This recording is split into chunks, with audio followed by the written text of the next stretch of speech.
বন্ধুরা, চলে এসেছি নারায়ণ কিচেনে রোজকার মতো রেসিপি নিয়ে। আজকে হবে বেগুন, আলু আর দুটো ডিম দিয়ে দারুণ স্বাদের রেসিপি হবে, দেখতে থাকুন। দিয়েছি গরম হয়ে গেছে, দিয়ে দেবো তেল। দুটো ডিমটা ফেটে নিয়েছি, এই দুটো ডিম দিয়ে সব পরিবারের তরকারি হবে, দেখতে থাকুন।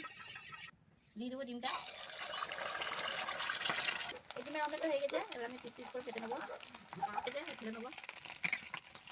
বেগুনগুলো ভেজে নেবো, এগুলো ভাজা হয়ে গেছে, তুলে নেবো। আলুটা ভেজে নিয়েছি, আমাদের দেখানো হয়নি, তুলে নিচ্ছি আলুটা।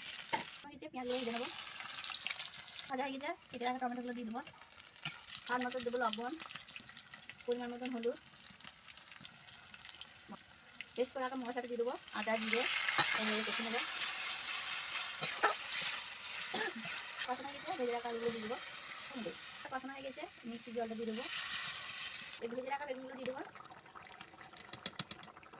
আর এই দুটো ডিমটা আমি পিস পিস করে কেটে রেখেছি দিয়ে দেবো।